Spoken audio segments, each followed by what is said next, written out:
Hey, Yes, it is. Hello, welcome. I'm kind of excited today. I think we both I are. just jumped in there, Yeah. interrupted you already. Welcome to Race and Cultures, Bridging the Divides.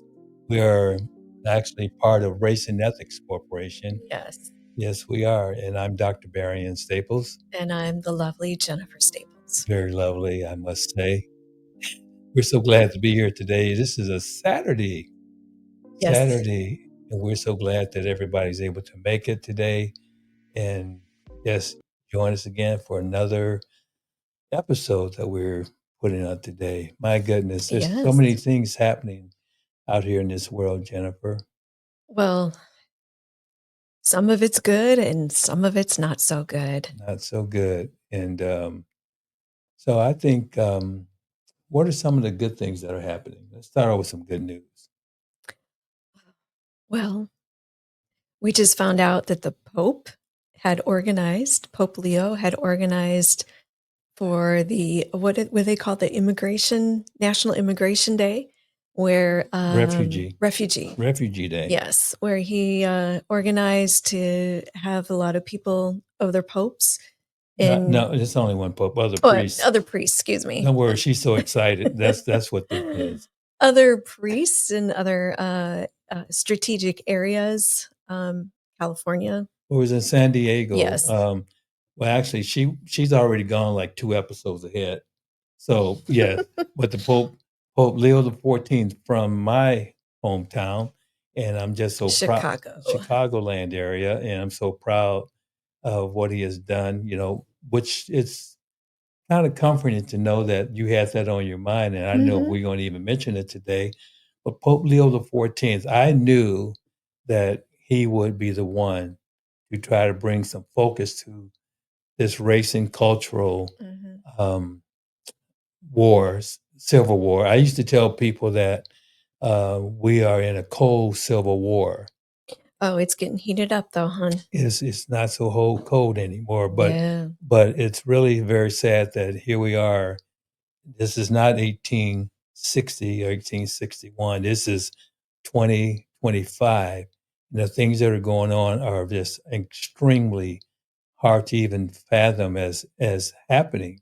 So, well, what I was going to say is that he organized so that other priests were at the courthouse during these proceedings and no one got detained. It's interesting.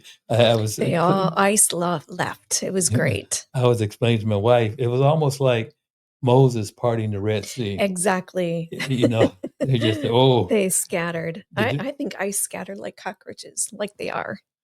What do you know about cockroaches? Oh, well, I grew up on a farm. Well, I grew up in the city, and I can tell you, when the lights go on, roaches flee. Yeah. Isn't that something? How, we both are pastors, but we're in a different process now.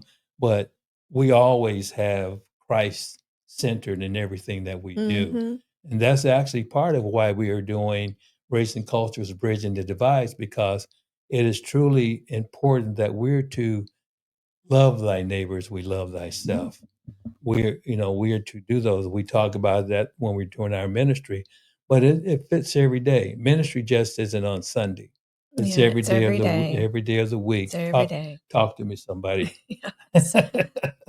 Preach, preacher. My goodness, race and culture, bridging the divides. So, what are we going to talk about today? Well, I think a lot of times what we want to do is kind of have a little academia right now. Okay. So, we talk about race and culture. So I want to just kind of add this. Hope it works. Oh, there we go. Add this feature to where we are today. Okay, if you look up here at the sheet that's just come up, you want to read the first part, the intro? I can, but I've got to put on my cheaters. You can't see anymore? Oh, actually, that doesn't help. That makes it worse. Oh, my goodness. All right. Want to try mine? Nope. I'm just going to sit up a little bit. All right. Okay. The United States is a racially and ethnically diverse nation with a history shaped by immigration, slavery, and ongoing cultural exchange. The concept of race is a social construct. Let's say that again. The concept of race is a social construct rather than a biological one. Wait a minute. Let me go back and think about this. So those people that have certain kind of hair, certain kind of lips, certain kind of bone structure, so on and so forth, we put them in one race and we put them in another race. We do that because we base race in the United States and a lot of other people in other areas based upon physical characteristics. Yep. So that makes it a social construct. So let's think. We divide people. Yes, we always try to categorize everybody. Yeah. I mean, you can't fill out an application without being asked what is your race. Yeah, I hate that. For anything. Yes. But even in insurance and enrollment forms, that's part of the category. So what else does this definition tell us? And has been used to create and maintain power structures and inequalities. Power structures and inequalities. So a lot of times what happens is... Wait a minute, I have blue eyes, so what does that mean? Am I put into a cat? Oh, my hair is blonde. That means you are an Aryan. That means you belong to the Third Reich. You are Hitler's chosen. Oh, look out! I don't think that's a good thing. Hitler's chosen. Yeah. You understand that Hitler proposed. Now, interesting about Hitler. Hitler actually came from Austria. Some people say there's a lot of theories that he was an Austrian Jew. I mean, a lot of things back and forth, but who knows? But we do know that he had planned this incredible scheme that all people that did not have blonde hair and blue eyes were subservient, inferior. And guess what Hitler looked like? How much blonde hair did he have? If I had to take a guess, he didn't have any. There's no guess to it. He had no blonde hair. Yeah. How many blue eyes did he have? I don't believe he had blue eyes at all. Okay, and you may not like this, but that picture of... we'll get into this as we move forward. Jesus didn't have that blonde hair and blue eyes either. Not. Oh boy, that's another story. Yeah. Well, we're talking about race and cultures, and we're talking about physical characteristics, how people apply those to a particular race. So to develop a power structure and inequalities. What's that last sentence say?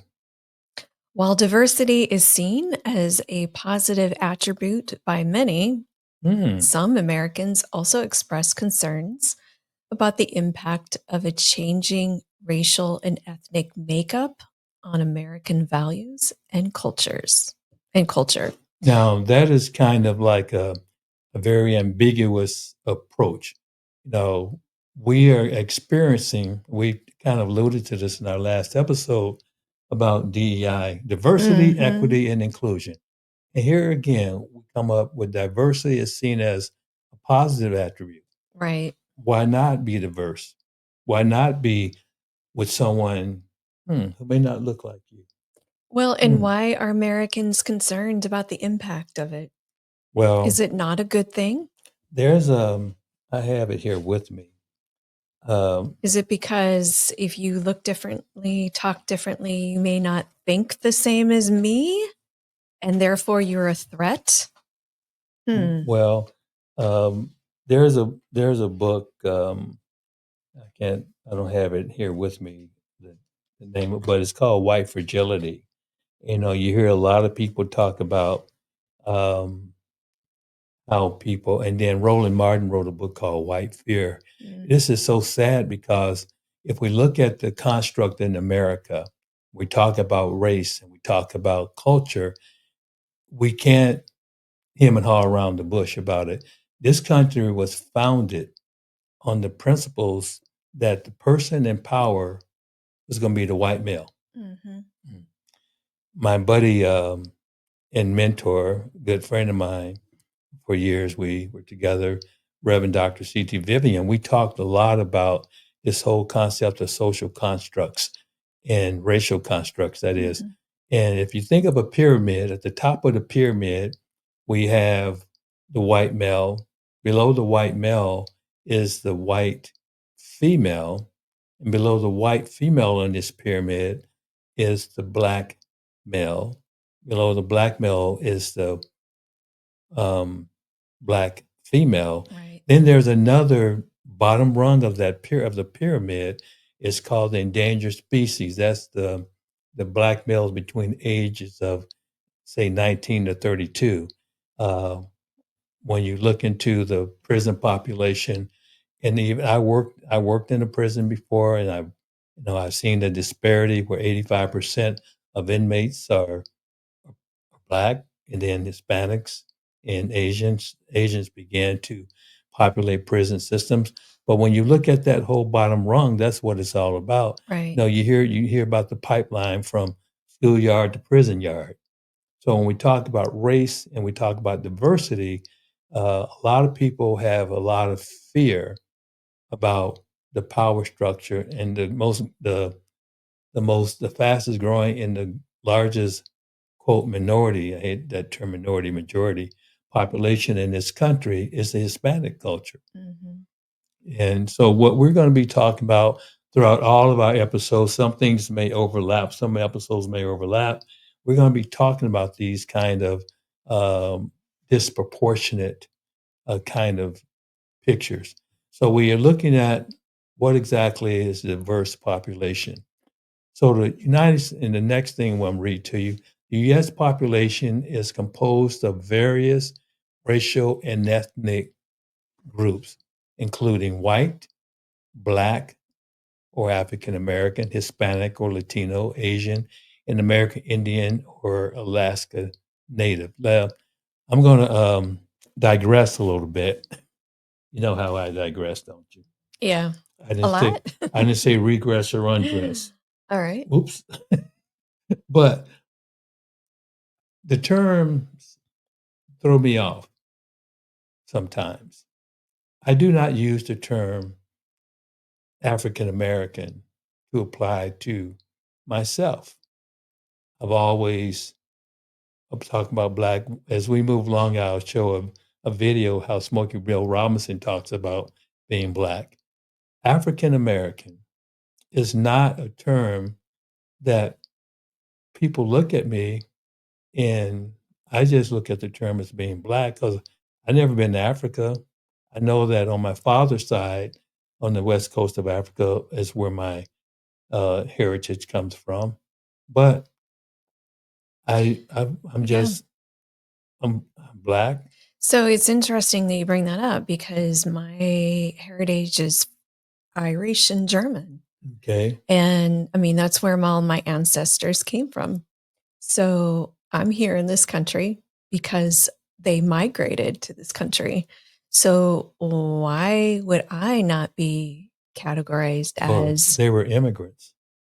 right? Why would I not be And categorized as an Irish German American? we have immigrants right now being taken away. I know. So if your It, parents and your ancestors are immigrants and you're an immigrant, Mhm. how do we know that they're here legally? Well, So why don't we take them away? they're gone now. Okay, but my point is this: we're looking at immigrants that are being deported, Mhm. and they're being identified as we're talking about by their physical Yeah, characteristics. yeah. There's a lot of other But immigrants. here's the difference. Look at my skin color compared to yours. Well, I'm going to be looked at as an American, period, just because of my skin color. and that's exactly what's happening. Yes. They're snatching people up because of their skin color. Yes. And but guess what's Or interesting? their inability to know English. They're just Or assuming. yes, assuming. So think about it. One person, let's take San Diego or take Los Angeles, what's happening. So ICE people take a person that has skin color like mine, Mhm. and they just say, well, we know that they're a criminal and or do drugs and part of M13. So let's get them. Walking right beside them, he has skin like yours. Mhm. Bosnian or Serbian, which we had a large influx of Bosnian Serbians coming to this country that are illegal, and they're walking the streets. But they're refugees. Or they get political asylum, right? Just like the 59 South Africans that allegedly, because of racial oppression, give me a break. But anyway, that's another. I'm digressing a little bit. Yeah. But just think about that. So the U.S. population is composed of various racial and ethnic groups: white, black, or African American, Hispanic, or Latino, Asian. And keep one thing in mind: we talk about Hispanics, and I mentioned things about Puerto Rican, Chicano, Mexican, Ecuadorian, how they have that common language that may have different dialects. No, we even look at, we alluded to the Pope. He has that Haitian, and he has some of that Latino background, and my goodness, it goes on and on and on. But it gets into categorization. So we understand that diverse populations exist. The next one is this one here: the social construction of race. So, race is a social construct, meaning it is a concept created and defined by society rather than being based on biological differences. So, the bottom line is this: I remember when I was in undergrad school, my fraternity that I was in, it was a social fraternity. I won't say the name because somebody may think I should have pledged something else or done something different.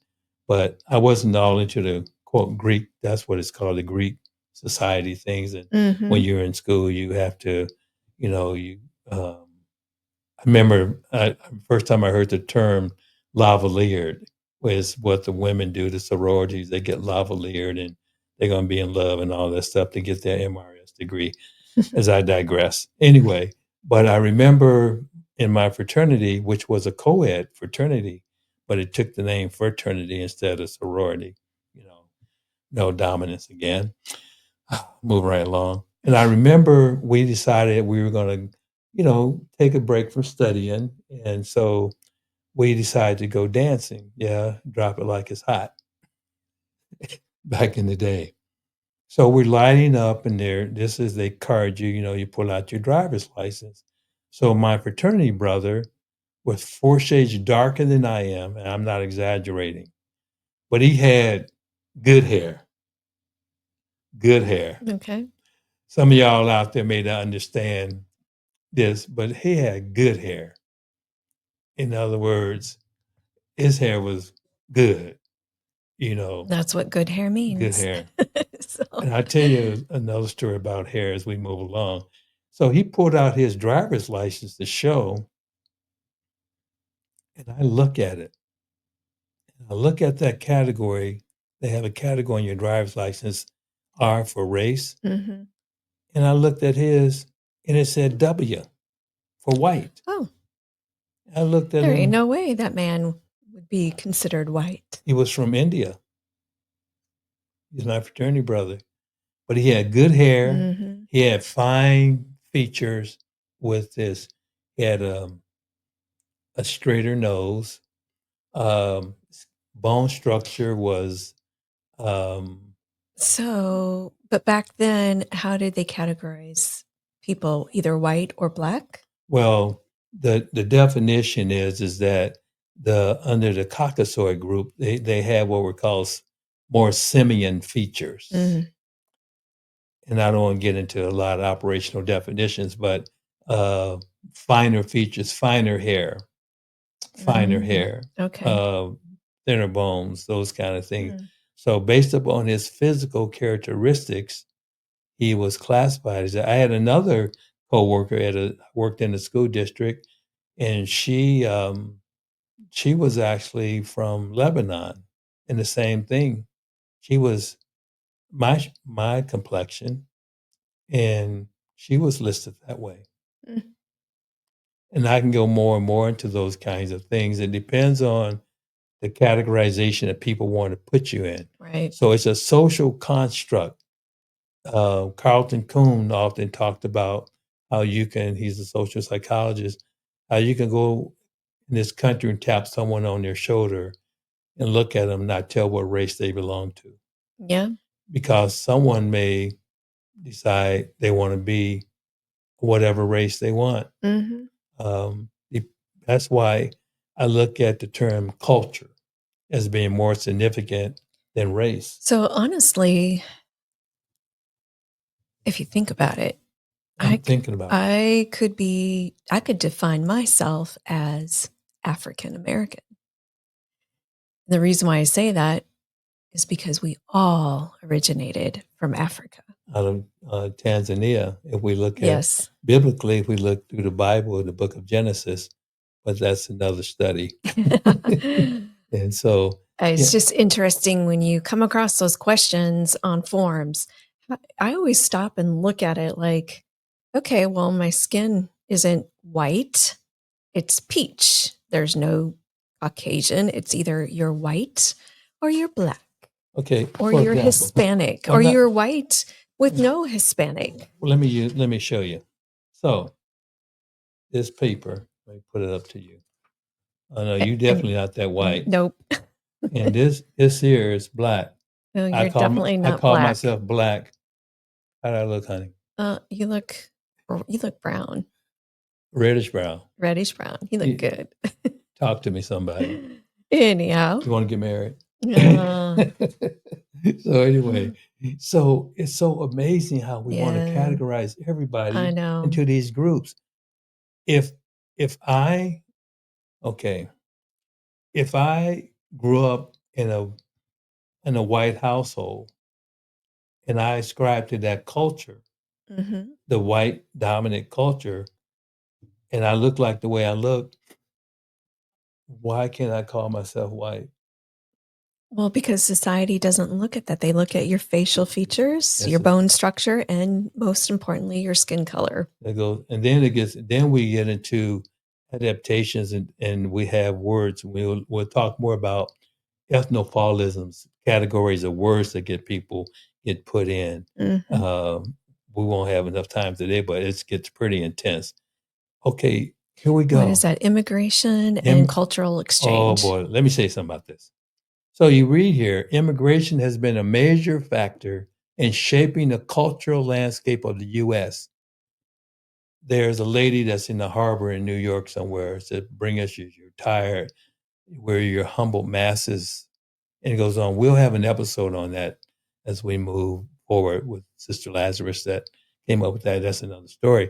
But look, immigration has been a major factor in shaping the cultural landscape of the U.S., leading to a diverse mix of traditions, customs, and languages. Hallelujah. I think that is enriching and exciting, but other people think that's a threat. So, immigration.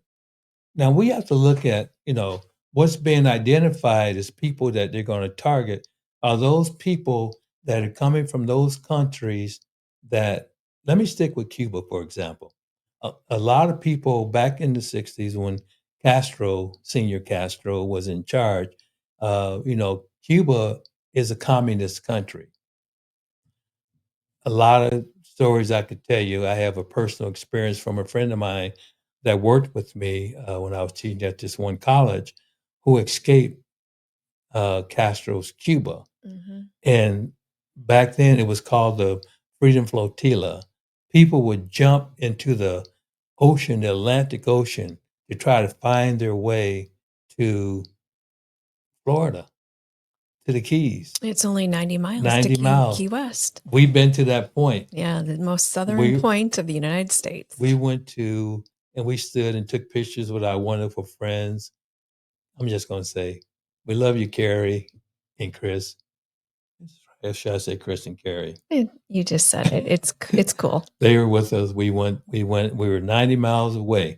I can't imagine jumping in the Atlantic Ocean, Well, many people lost their lives doing that too. but that was the immigration. That's how Yeah, people tried to get here. yeah. You see old black and white newsreels where people are on the boats and they're coming Hmm. in and those kinds of things. We are big kind of call it watchers of Yellowstone and all that series 1893 and 1923. If you get a chance to watch the 1923, you get a good idea. And we're talking about European immigration and the treatment. So I wanted people to totally understand that when we talk about race and culture, a lot of things in this country is based on what's happened to Black folks, what's happened to white folks, Right. period. And everybody else is kind of thrown in the mix in the middle. The brown folks, the yellow folks, the red folks. The red folks were already here. That would be on my mother's side, uh, my maternal side of the family have that heritage with it. But immigration has been a major factor. So if we've been so open to immigration, why are we having this problem today on June 21st, 2025? Well, because there's some people that have it in their head that people of a white sort of complexion should be in charge of everything, and they feel threatened Interesting. by other cultures and other traditions and customs, and they don't want to change. They want to stay in power. It's a power struggle. Let me put you on the spot. Okay. You grew up in a community where, we aren't going to mention names, but you grew up in a community where there's a high population of Hispanic people and they were migrant workers. Right. What were some of the things that happened to the people that were, they had to walk the streets to do something. How did the people that didn't look like them accept or not accept or treat them? Well, just things that I've heard. There Come there were on, a lot of you racial you didn't slurs. just hear you didn't just hear, you were right there, you saw it, you Well, knew there were what was right. happening, Well, you knew. no, what I'm saying is what I heard other people say. Oh, What it's I've like heard. not me, it was them? Well, it was frustrating for a lot of people Okay, I got you. because Hispanics in that small town, a lot of them spoke their native language, and people got upset about that because they weren't able to understand what was being said. What did people say when they would hear them talk? Um, oh, there's those, and they would call them really bad names. We'll get into that. We'll get into those words as they're called Mhm. ethnophilisms Mhm. as we move on through different episodes. Right. And okay, so But personally, I embraced everyone of different cultures. I always found it very well, fascinating. that's how you roll, sister. That's just how I roll. But let's bring it to modern times. I was out walking in a park with a friend, and there was a young Hispanic-looking woman with her two What's children. Hispanic looking mean? Like they were maybe from Mexico or Well, see, that's that categorization it again. is. It is. Okay, but They were speaking Spanish. okay, they were speaking They were Spanish, speaking Spanish. but okay, for example, where I grew up, so-called, people that call themselves black, or some people were light skinned, they could look like one of those people They could. They that you could. called looked like she was That's right. Hispanic. That's I'm right. just giving you a hard time, but Yeah, go I know ahead. you are. Anyhow, a comment was made that, oh, they don't know English. And then But she was talking to, my friend was talking to me. but the lady was talking The lady was talking to her children in in Spanish. Spanish. And Okay, I said, go ahead. I said to myself, I'm just going to be quiet here for a second. And then as we passed the lady, I said, good afternoon. How are you doing? And she looked at me, she smiled, and she says, I'm doing well. Thank you. How are you? And then my friend looked at me and said, well, I guess she does know English. And I said, You cannot judge a person by what you are hearing. I said, many people in that culture, it's their culture. They want to speak Yes, their mother tongue in their families. I said, but they know English. Not all families do, I'm proud but of you. they're learning. So, it was a teaching moment. So so basically, immigration has been a major factor in shaping the cultural landscape of the U.S. And that's really something because that was a cultural Hmm. immersion, so to speak, that you did with your friend on your Hmm. walk, Hmm. leading to a diverse mix of traditions, customs, and languages. It's so nice if people would all say, for example, all the people that are being accosted, is what I say, by ICE and everyone else right now. Wouldn't it be nice if somebody sit down with some of those people that are leaving the courtroom and have a sandwich or something with them, or talk about a certain type of food that they like, and embrace people and help them? I've often thought that instead of trying to throw people back into terrible situations, send them to gulags, and that type of thing, the people that have been here, for example, I think I've told you about my friend back where we moved from, been here for 30 some years, has children, being illegal. Um, the husband went back to Mexico, called immigration in Chicago, and they got her son had to go stay, well, went to stay at it was a church family that took her son in. They take her back to Mexico. Hardworking person, good person, very strong Christian. And twice to get back to her son, she jumped in that river. Hmm. She did come back, and um, but there's people like her should be given an opportunity I after agree. some of all this time. I People have been here agree. for decades. This country needs to do a much better job of um, giving people who are here that are not currently legal status here. Dreamers. We need a better, more simplified way to ensure that they have opportunities here and can stay here and become citizens. Well, Many of them are paying taxes, and that's another thing I've heard yeah, they pay taxes. people say and gripe about. Well, they're here and they're taking our jobs, and and Is that and a and, black job? and Taking black they're jobs? and they're They're and taking black jobs and they're too. not paying our Oh my they're not goodness. paying taxes, and and and and they're getting all these food stamps, and they're taking our Medicaid away, and it's just one thing. I mean, it's assumption after assumption, and And it's they're ridiculous. messing with our women. Okay. Oh my gosh. And our So, men. I had this conversation recently with somebody that was really upset about all of the protests that are going on in California.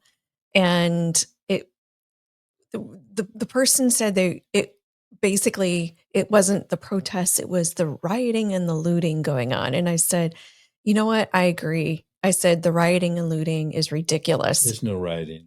But I said it didn't start until when the ICE agent showed up, right? Then it really ticked them off Well, because it was they were it was a peaceful protest. And I don't agree with the rioting and looting. I they think went it's there. ridiculous. They were sent there to antagonize. Right. That's what is happening. We have people, administration, Hmm. that want to incite fear and provoke people, and provoke Yeah. people to a point where they can justify probably killing people. But listen to this. Our country is going to be in a world of hurt if we get rid of all of our migrant workers.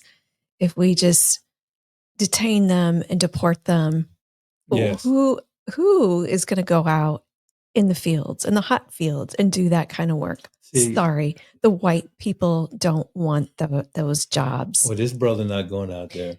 I'm not climbing on You need anybody's an roof. I was gonna say, "You need a new roof? Good luck."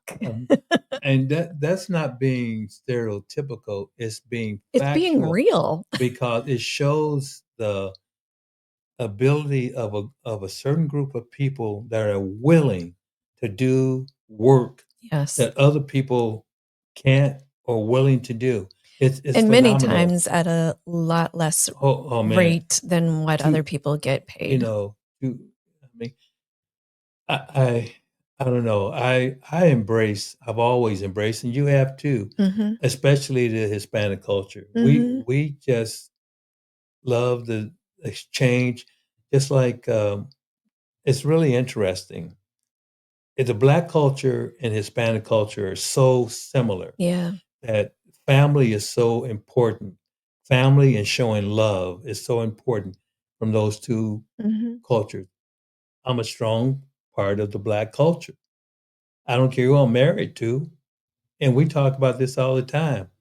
I'm gonna, it's like this. I don't care who you associate with or what you do, especially me. Racial identification, for example. Um, a person can say that they are assimilated. What I mean by that, people get things mixed up. The terms assimilation and acculturation, people always use the term assimilation, but the real issue has to do with acculturation. A person, okay, she mentioned being of German descent and what else? Irish. Irish. Say, for example, people see her blonde hair and blue eyes, and say you have hateful people, and they say she must be part of the Aryan Nazi group of people. Mm. So she has the ability to say, no, no, I'm Mhm. from Sweden or Switzerland. Oh, she's okay. She just looks like Mm. one of those Germans. Okay. With me, I can go tell people I'm I'm from Switzerland too. Well, you don't have blonde hair nor blue eyes. That's because she can assimilate Right. into another group. And with you, And with you me, I can't. can't because You're automatically assumed I'm African. always assumed to be this black man. Yeah. So what happens is it's acculturation Yeah. that's significant here. Acculturation is taking on the cultural aspects of a particular group, especially the group that's in control, the majority group. So getting back to that pyramid, the black culture has always learned to deal with this, what is called next area, cultural identity. So we've learned to accept the major aspects of the majority because everything is based upon whiteness. Mm. You know, uh, you know how you fix your hair. I remember gotta acculturate. You gotta get some good hair. Back to the hair thing. So people went into straightening their hair to have hair like my wife. Okay, I have to you curl mine. yet now you curl yours, and then you end up like Mm. going through that kind of thing. Right. Let me get to the other part here, cultural identity. Many Americans, particularly those from marginalized groups, see their race or ethnicity as a central part of the identity. Mhm. So when you talk about people that are Hispanic and people are black, they take pride in their culture. Okay, they're feeling marginalized, so they find ways to maintain their culture. But we have to learn to acculturate. So, what does that mean? Good question. I'm glad you asked. That means that when you go to school, when you belong to a marginalized group or a group that's identified as a minority, marginalized, you learn to talk differently. Mm. You there's this thing we used to always say, and people used to say, "Well, you talking white." Well, some people talk black that are white. It goes on and on and Mm. on. And one of the biggest things that has really been incredible in this country is to having a hip hop music and rap music. Oh, that's crossed all different It cultures. goes everywhere. It does. I don't like. I'm a Motown guy. Yeah, I mean, hip hop is not my favorite, but No. it has really served a great purpose. Only rap song I know is hip hop, hippity hop, Sugar Hill Gang. That's about it. Oh. But the thing about it, so what we're talking about is we have had immigration, we've had cultural issues, we Mhm. put people in racial groups, people that belong to certain racial groups, they have a strong affinity or attraction, like the mother and her daughter talking. They maintain that cultural component of Mhm. their language. Then we get into this other area. Racism and discrimination. Despite legal protections against discrimination, racism and discrimination persist in the US, affecting various aspects of life, including housing, employment, and the criminal justice system. That's huge. Yeah, and I call it. I alluded to working in prison and how the majority of the inmates were people of color, and that's the system. Mhm. The legal system is not very representative of helping people of color. It's been like that, and we'll get into that as we move along and talk about some of these things. And I'm a licensed realtor, even though I'm not actively selling real estate currently. But the housing, I mean, I remember studying about that, the red line districting. Redlining. Yes, Yeah. and how that's illegal. And also, we are not to. I wanted to show. Let's say I had a black family come Mm. to me and want me to help them find homes.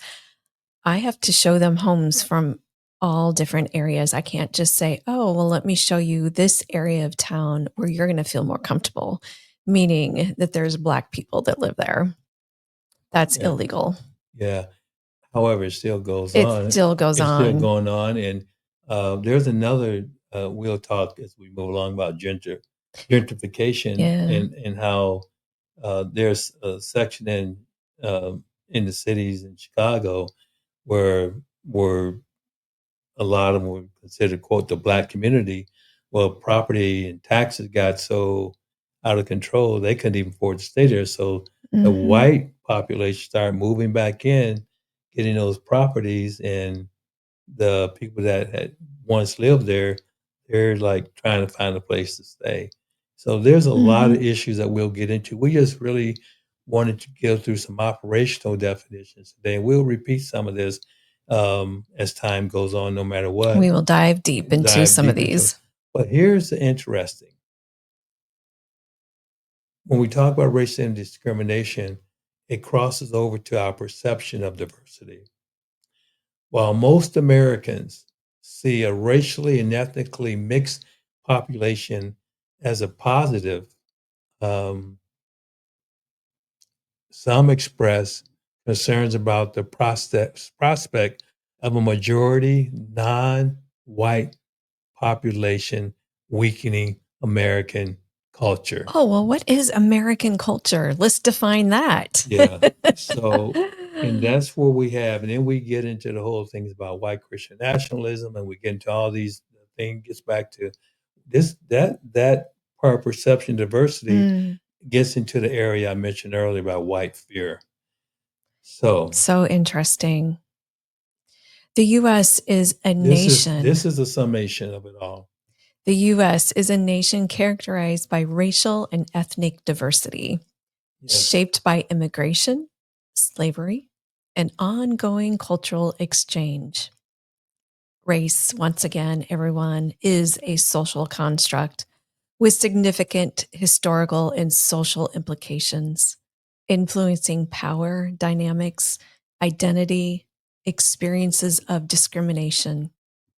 While diversity is generally seen as a positive, some express concerns about its impact on American culture and values. Wow. Now, let me just say this. What is American culture and values? Let's define that. Historically, American cultures and values has always been whatever comes our way. Because why do I say that? Well, it's quite simple. None of us here today were our ancestors never originated from here. So we brought our own cultures, our own traditions Yes. from other areas to this Mhm. country. Yes. How dare we diss other cultures that come here? And that's why when we talk about race and cultures, this is, um, what we're talking about is some of the things we just alluded to. Um, we want to, try to help all the different cultures come together Mhm. that are better for this entire world. I love that graphic. Yes. So we're trying to bridge a lot of things for people to bring people together. And that's what we will continually do. So I think that as we move forward, we must be honest with one another. Mhm. And it gets back to showing that love. And that's what's important.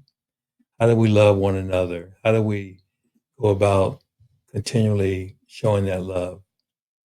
What do you think? I think we just need to open our minds and our hearts. My goodness. And I think we need to learn how to talk to one another.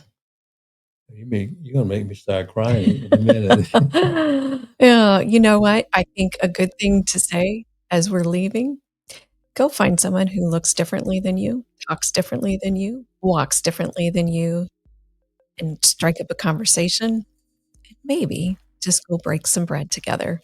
Oh my You goodness. just might find out. What kind of bread should they break? Sourdough, of course. You Uh, might just find out that you're yes, much more alike and we than are you are very good. different. We're so glad that you joined us today. Again, I'm Dr. Varian And Staples, I'm Jennifer and Staples. you've joined us as part of Race and Ethics Corporation, Race Culture, Bridging the Divides. We will be back. We will try to be here at least once a week to share commentary. And if you um, please watch this on the YouTube channel here, don't forget to subscribe. Tell all your friends and your neighbors and even your enemies about race and cultures bridging the Did you divides. want to tell them about your website address? Oh, race and ethics. Oh, no, Restorationethics.com. no, it's not that. It's race and cultures bridging the divides.com. Oh, your URL changed. I forgot. Yes, race and cultures bridging the divides.com. All right. That's the website. Please go to it. You'll get to see a little bit more about, read a little bit more about us and me and um, race and cultures bridging the divides.com. So just add a .com to the race and cultures bridging the divides, and please do, and please subscribe and like on YouTube. Everyone have a blessed weekend. We'll see you again See you soon. till next time. Yes. Peace out.